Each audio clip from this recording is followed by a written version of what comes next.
Hi, everybody. I'm Michelle Torgerson, the president and CEO of Raising a Reader, and welcome to Live with Raising a Reader. Thanks for joining us for our first fall episode of the Radical Collaboration Series. We have a wonderful guest here today, and I'm really eager to welcome the radically collaborative Andrew Russo. He is the co-founder and director of the National Family Support Network. A few things on the National Family Support Network before we jump in. They were founded in 2011. And they're a membership-based organization that's comprised of state networks of 2 or more family resource centers, or FRCs, for those of you in the biz. They work together within a collective impact framework to ensure coordinated quality support for families. As the United States' coordinating body for family strengthening and support networks, they currently have 35 member networks that includes 3,000 family support and strengthening organizations, representing the great geographical and demographic diversity of this nation. Hello, Andrew. Hello, Michelle. Glad to How be are you? good. Thanks. It's great to have you here today. Thank you for carving out the time. Sure, absolutely. And Andrew, where are you joining us from today? Washington, D.C. And I happen to know that you used to live in the Bay Area, so do tell, how is fall in Washington, D.C.? So my original hometown is Boston. So I learned you can't really talk about a true fall outside of New England. So I wouldn't say what passes for fall here is actually anything like a real fall. I'm biased, though. Okay, so you're not getting fall colors at this point. It was 80 degrees yesterday. Stop it. Okay. We too. I'm in Marin County and it was 95 degrees 2 days ago. So we are not in fall yet either. Well, I'm really happy and excited to have you here today. The pandemic has put a spotlight on the critical importance of family engagement and family supports, and also the home and school connection, which is obviously something that Raising a Reader is really focused on. And I know that you guys have been laser focused on this for years. So finally getting some really wonderful attention and new resources. And I was hoping to spend some time today talking about how your organization has been impacted by the pandemic, the state legislation that's coming up in some key states across the country that's going to further support our families. And then also this is a series about radical collaboration. So would love to get inspired about the ways in which you've seen organizations within your networks collaborate and work synergistically in support of families. So are you ready to dive in? Great. A lot of wonderful things to talk about. Okay, cool. Well, Raising a Reader, for those of the viewers who know us well, you know that Raising a Reader works with a number of FRCs, or Family Resource Centers. But for some of our viewers today, Family Resource Centers and the work that you do at the National Family Support Network may be new. They may be unfamiliar. So I was hoping if you could share just a little bit about the work that you do and the great importance of that work. Sure, thanks. So family resource centers themselves have emerged organically across the country. So there's no dedicated federal funding for these centers. So some people may know about them because they happen to be in their area, and some people don't.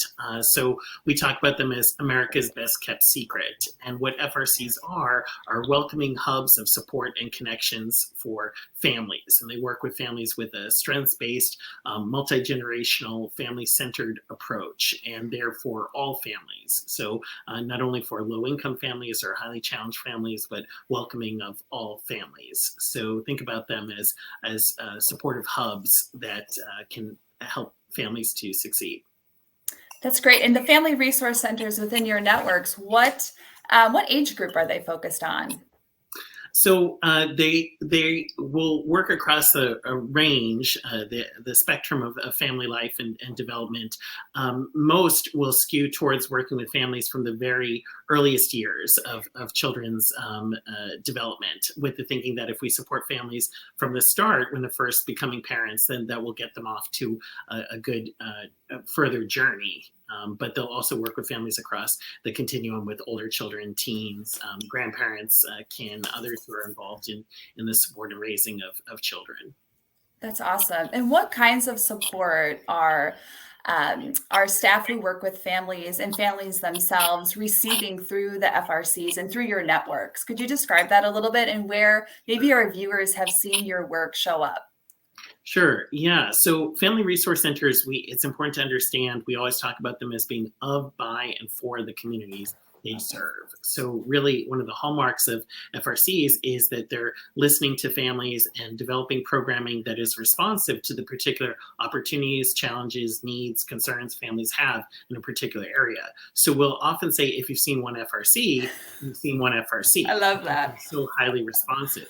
And at the same time, we also know there's remarkable commonality with the four most common types of work that they do, with first being parenting support, next being access to resources, and then child development activities and parent leadership development, because they see themselves not only as social service providers, but as community builders, and want to support families to take responsibility for, take ownership for, and take leadership of the communities that they're in. So you mentioned the reference to the pandemic, by the way. So those two bread and butter first two services, parenting support and access to resources, those happen to be the exact things that families were most looking for during the challenges, asking for, I have so much stress, and where do I go? Or I need diapers, I need food, where do I go? And FRCs were there to help, because all FRCs do that work, regardless of whether they're urban or rural or big, small, and that's been part of the story about how they've having a moment now, because they really more than stepped up to these challenges, because it so happens that they were exactly there when families needed them. That's incredible. And I happen to know that you, as I mentioned, you're the co-founder. And what I love about talking to founders of anything is just the vision and the mission and the drive and the dedication to an issue area that it takes to found something and continue to support it. And I think I have this right, but you founded not only one, not two, but six networks, from city to regional to statewide networks, and also the national office. So given the spotlight that's been on this issue and being the founder, I imagine you're feeling a certain kind of way right now because you're so committed to this issue. I'd love it if you could share with our viewers a little bit about the why behind, why this issue area is so important to you, and how are you feeling right now about the important and incredible work that you're doing? Yeah, well, thanks for that. Great question. I first got involved with family resource centers working as a therapist in school-based FRCs in Oakland, California, and then later had the opportunity to direct new family resource centers that were opening in Bay Area counties serving the Asian community. And the last center that I directed was actually later recognized as a model program. And I could have been happy for years just working at that program and supporting the families we were working with in San Francisco's Chinatown. But I was also mindful of, this is going really well for these families. What about the families in the rest of the city and county of San Francisco? And that led my drive and interest to connect with the directors of other programs, public and private funders. And together we co-founded the San Francisco Family Support Network in 2004. And that was all wonderful and going strong. And I was thinking, okay, well, what about the families in the rest of California? And so that led our little San Francisco network to connect with similar networks across the Golden State. And then we co-founded the California Network of Family Strength Networks in 2009. And then, because that wasn't enough, in 2011, our California network reached out to find out, were there other states that had also hit upon networking FRCs together? We found out indeed there were, and then we brought them together and created the national network. Now, fast forward 10 years later, having started with 8 states then, to be up to 35 member networks, more than quadrupling in size. It's just amazing. And it's not because there was suddenly all this federal funding that came in. It's because as we were able to get out there and share what states were already doing, that more states said, hey, this is so wonderful, and why don't we start doing this to support the families in our areas as well? So that's been amazing to see how it's taken off, and to go from being, as we said, under the radar in America's secret, to now start to poke out from underneath that. This is what we prayed for so long, and now that moment is here. So I think overall, in terms of how you're feeling, is excited, just super excited, and almost like pinch me, like, is this really happening? So. Yeah, well, that's awesome. Thank you for sharing that. And I see the themes there of your vision, of your patience, and your deep commitment to seeing things through. And I appreciate having colleagues like you in this field. And I love to, be able to work alongside of you and support our families in this really meaningful way. So thanks for all that you've contributed. And I'm so excited that a spotlight has been shown on the great work that you guys have laid the foundation for. Right now, we are also grateful to you and your work here. I want to go a little bit deeper into the pandemic. You brought up how you have grown from 8 to 35 networks, and in particular, I was really curious about some of the strengths. You mentioned the strength space that you work from. There was a study that came out from New America that focused also on highlighting the parental strengths gained from remote learning in particular. So this is a study that looked at families with children from age 3 to 13 with a household income of below 75,000. And that study showed that due to remote learning, that parents, 44% of parents, they feel more confident in helping children with their schoolwork, and 66% of parents felt that they knew their child's strengths and weaknesses better, which is awesome. So there's always a focus on the gaps and the challenges. But I loved this study by New America and the Underconnected that put a spotlight on, well, what are we learning about parents and families? And I was curious, as you guys have both grown, I'm sure the way in which you're working with families has shifted and changed as well. I wonder if you could share a little bit about any pivots or things that you have seen on the ground within networks that you guys are doing now because of the pandemic. Sure. Yeah, so I would say that going back to those two bread and butter pieces of parenting support and access to resources, the access to resources piece was just writ large, because families literally, they don't have diapers, they don't have infant formula, the stores are empty, where are you going to go? So many FRCs had already been involved in food distribution and regularly ran food banks and things like that, but that work took off like nobody's business. Like every FRC was doing that. Suddenly everyone was in that area of work and providing resources when families couldn't find them elsewhere. And they were also effectively leveraged by states to get out resources that states were trying to move. So I'll give you an example. FEMA provided $3 million in infant supplies, baby formula, diapers to Colorado. That's wonderful. Now, how do you get $3 million of those supplies out to families? You leverage the network of 30 plus FRCs that already exist, and then they're able to get that out in the hands of families. And somebody asked me once, well, how do the families know the FRCs have this stuff? And I said, well, okay, well, first of all, the FRCs are working with these communities so deeply, they already know who have young children. And two, once the word gets out that FRCs have this, everybody's running there and telling their friends and such. So that's not an issue. So that was a big piece of this, is FRCs became the go-to for concrete resources.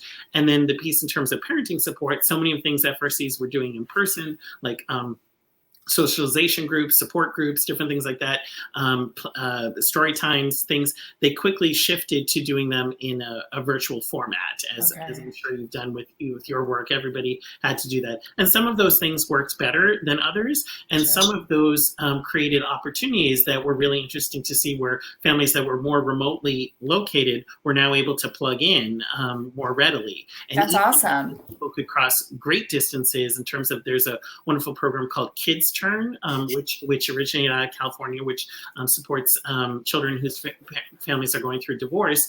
And now, because the supports were provided virtually, you can have people all the way across the country now calling in to those support groups and being part of that work. So that was great to see too, that FRCs could also leverage other resources that formerly weren't available, that now could be available virtually. So we've seen a number of positive developments, and I think moving forward, it leaves FRCs and the funders of FRCs with questions around, what kind of percent of our services should be in person versus virtual, or what's the right mix, whereas before the virtual was very rarely seen.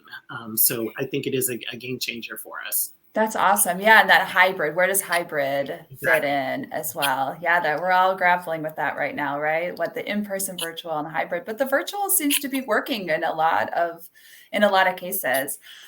I want to talk a little bit about the legislation because it's really exciting. And as you mentioned earlier, there's no federal funding directed towards the family resource centers or supports for families in the way in which you are organizing across the country. But we have seen several states introduce some pretty revolutionary legislation. And what I think is particularly cool is that it's states like Kentucky and Alabama that are historically red states, and putting, the states in conversations with blue states like Vermont or Maryland or California, really unifying what's this bipartisan / nonpartisan issue around supporting families. And I'd love to hear your point of view on the potential impact of this legislation and what themes you see across the fold, and if there's anything that's coming up that you're kind of tracking to. Yeah. So I would say, so building off of the fact that FRCs prove their mettle, prove their worth through their response to the pandemic, what we saw as they emerged kind of under the radar of being noticed for doing that work was that states started to further invest in them, and started with Alabama first, as you mentioned, and then a number of other states, red and blue, as you've listed. We almost can't keep track of this at the national level because there are so many states that are committing more and more resources. Maryland has committed resources to open 3 new FRCs a year for the next 10 years. Wow. Universal access across their state, which is wonderful. And so there are some pieces of legislation that are putting FRCs in state statute. We've seen that advance in California, in Washington State. There are a number of states that are considering it now, like Hawaii, Georgia, and Texas. And we've also seen the increase in funding, which there may not be legislation that goes along with it, but recognizing that FRCs need more resources to be able to do this kind of work, and they're valuable not just in during a pandemic, but always. And Alabama was the first state to actually, in this pandemic time, to put the funding as a line item, so regular line item in the budget, dedicated line item, which is wonderful to do. So it's been, we've never seen that kind of influx of attention and funding to FRCs all happening at once, and it really points to there's something here, and now's the time to invest in it and further develop this, so it truly becomes a universal network of support. It doesn't, to us, it doesn't make sense that a family in Bangor, Maine can go to their local FRC and access support, but a family in Arkansas can't do the same thing. Why? The challenges of raising a child are universal, and why is this something that some families have access to and others don't? So it's starting to get to, okay, great, let's really scale this is a wonderful thing to see, and it's going to take people with at many different levels, municipal levels, county levels, state levels, federal level, to invest in all of it. Do you have a call to action for any of our viewers or people who are listening to this today? Anything that we could be doing, by way of contacting our local legislators or advocating for, further support within our own states? Is there anything we could be doing to support this work? Yeah, that's a great question, and I would say the stories are so different from state to state about where things are. So feel free to connect with us, and we'll help connect you with. Are there some people who are already talking about this, trying to move things forward, that you can join up with them, or where the lay of the land may be in your particular community. Happy to connect with you. Awesome. We're so lucky to have you organizing us on this issue, Andrew. So this conversation is also about radical collaboration, and we've talked about that. already throughout our time together today. But I am curious to hear from you. You know, are there ways in which you have seen some radical collaboration happen within your networks, maybe bringing together those unlikely partners who have mutual goals to support children and families that could inspire us here today? Sure. Yeah. So just to quickly say, right in the name of this kind of program, we're talking about Family Resource Center. You see that Yes. concept of resources writ large because they're all about connecting to other programs and supports and such to have access to those resources to support families. They won't be able to directly provide everything a family needs, but they need to know where it is and how to access it. So FRCs love collaborating with Raising a Reader and lots of different other kinds of programs out there that they see as valuable for the families they're working with. One example of a kind of unusual collaboration that might not come to mind comes from San Francisco, where the Treasurer's Office partnered with the network of FRCs there as they had developed all these wonderful programs to bank the unbanked and help people have alternatives to payday loans and different things like that. And they're trying to get these out in the hands of families. Well, how do they find the families? Because Treasurer's Office job is not working directly with families. That's right. FRC's job is working directly with families. So connect with us. And that partnership was really effective in helping families access those new programs that the city was trying to roll out and developed over the years, where the Treasurer's Office later became the Office of Financial Empowerment. They actually joined the network of in San Francisco, which is amazing to think of the Treasurer's Office as part of this network of FRCs because there's just so much alignment. And I think across many different departments and areas of work, as you get to know what FRCs do and the fact they're already working with these families in trusted relationships, there's a lot of ways that can be leveraged effectively to connect with wonderful programs like yours. Oh, that's awesome. I love that example. And in just thinking about that synergy of how we come together, you know, and really about the intersectionality of the issues. And you can't isolate for, you know, parent coaching around literacy without thinking about the whole family, the whole person, thinking about food insecurity, financial resources and banking, underbanking, as you mentioned, you know, all of the issues that come together that our families really need. And again, we're all so grateful for the leadership that your organization has shown. Where can our viewers learn more about National Family Support Network? Yeah, check out our website, nationalfamilysupportnetwork.org. It's a long name, but easy enough to remember because it's all there. And there's one page in particular, the FRC page. If you go to that, it has all things FRC are there. If you're learning about them for the first time, there are videos and research studies and information from other states, what they're doing with FRC. So there's tons of info on the website. Awesome. And is it, Andrew, one last question on that. Is it typically free for a family to access an FRC? Yes, so services are typically free or very low cost. The idea is, again, they're accessible to everybody for different kinds of supports. Fabulous. Well, I'd like to ask all of my guests this question. Is there a children's book that you would love to see in everybody's bookshelf across the country? Well, I'm tempted. What really comes to mind is The Little Engine That Could, because that feels like it's metaphoric for this kind of work with lifting up FRCs, where it's been a long, slow slog, and then suddenly we're able to burst forward, and that's only thanks to the effort of these thousands and thousands of people across the country, so committed to supporting children and families. So. That's awesome. The Little Engine That Could. That doesn't surprise me that that's your choice. I want to give a shout out to a book too. And Monday is Indigenous Peoples Day. And there's a beautiful book, award-winning book that I love that I think should be in every bookshelf. We Are Water Protectors. And it was written by Carol Lindstrom. And she is with the tribal community of the Ojibwe in Nebraska. And I just wanted to give a shout out to this book. It's so beautiful. And one that we're incorporating into our collection here at Raising a Reader as well. Well, Andrew, I really appreciate you joining me in conversation today. Thank you to all of our viewers and listeners for checking us out and learning more about ways organizations like Raising a Reader and the National Family Support Network are working together to serve families and children in communities. So thanks, Andrew. Have a great day. Thank you. You too.